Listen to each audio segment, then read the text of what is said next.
All right, welcome to What the Tech. This is the show that cuts right through the hype to give you the analysis that actually matters. No holds barred. Let's just dive right in.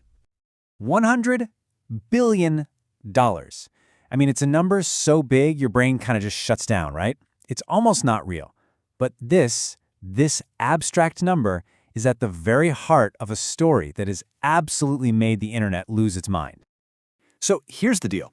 The Washington Post did some math. BuzzFeed picked it up and blasted it everywhere, and what came out was this just jaw-dropping comparison. Apparently, Elon Musk is lined up for a performance award that, if you break it down year by year, is worth more than what all 4 million grade school teachers in the US make, combined. Yeah, one guy versus 4 million educators.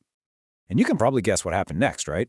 When this thing hit the internet, it didn't just go viral. Nope, it detonated. I mean, a complete firestorm of outrage, hot takes, you name it. The reaction was, let's just say, immediate and raw. You jump on Twitter and see stuff like this from @BethandLuavel, just 2 words, this is disgusting. Straight to the point. No messing around, just pure, unfiltered outrage. Then you hop over to Reddit and the conversation gets bigger. It starts to frame this as, not just about one guy, but a symptom of a much bigger problem. Like this user, Cade the Cat, who just lays it out there. Billionaires and trillionaires are the sign of a failed society. And of course, it got personal too. Really personal.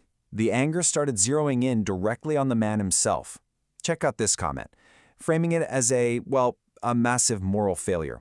The message was loud and clear. The whole system's busted, and the guys at the top are the reason why. Okay, look, the anger is real. The shock, totally understandable. But here at What the Tech, we don't just ride that wave of outrage. That's too easy. We dig deeper. So it's time to ask the hard question.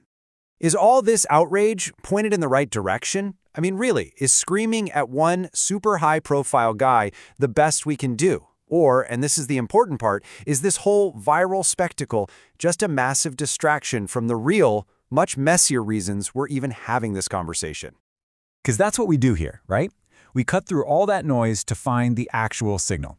So if that's what you're here for, analysis that goes deeper than a headline, do us a favor and hit that like and subscribe button for What the Tech. Okay, now let's get into the real story.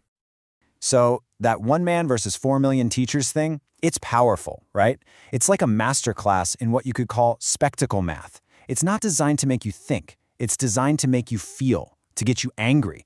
And man, does it work. But it only works because the whole comparison is built on some seriously shaky ground. Okay, so here's the central problem. This isn't even apples and oranges. It's more like apples and lawnmowers. Think about it. A teacher gets a salary. It's cash. It's stable. You know what you're getting paid for your work. This award? It's a multi-year grant of stock options that only pays out if he hits these insane company goals. Its value is totally theoretical until he can actually sell the shares, and it's completely tied to the whims of the stock market. It could be worth a fortune one day and poof, way less the next. Pretending these two things are the same, it's just not an honest way to look at it. And there's so much context just missing from the headlines. First off, this wasn't some random bonus. It was an incentive package that the company's own shareholders voted on and approved, all to drive up the company's value. And that giant number? It's tied directly to the stock price. If Tesla's stock tanks, so does the value of that award. Simple as that. Plus, these things are specifically designed to play by certain tax rules, focusing on gains that are just on paper, unrealized gains, not actual cash in hand. It's a complex financial instrument, not a weekly paycheck. So here's the most important takeaway. Focusing all this energy on one guy, it's a trap. It's an easy out. It lets the real systems, the institutions, the tax laws, the corporate policies, completely off the hook. Look, if you're angry, that's fine. But let's start aiming that anger where it can actually, do something. So instead of using this spectacle math, what if we used comparisons that actually tell us something useful? Forget one CEO versus every teacher in the country. How about this? What's the CEO's pay compared to the median worker at his own company? Now that number tells you a story about inequality inside a firm.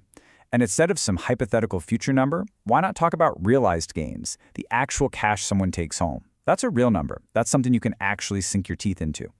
Which brings us to the bottom line, really. If you don't like the outcome, you got to change the rules of the game. And that means we have to talk about policy, not just personalities. We're talking about things like, 1, changing how we tax massive wealth and these unrealized gains. 2. Shaking up corporate governance, like maybe giving workers a binding vote on executive pay. 3. Strengthening unions and collective bargaining so workers can fight for a bigger piece of the pie. And 4. Actually fixing the broken way we fund our public schools to pay teachers properly. These are the real levers you can pull to make a difference. So I'll just leave you with this question to chew on. Is all this viral rage just performance? Are we just yelling at a symbol because, let's be honest, it feels good, and it's a hell of a lot easier than doing the hard, slow, grinding work of trying to fix a complicated system? Something to think about. Thanks for watching WtT.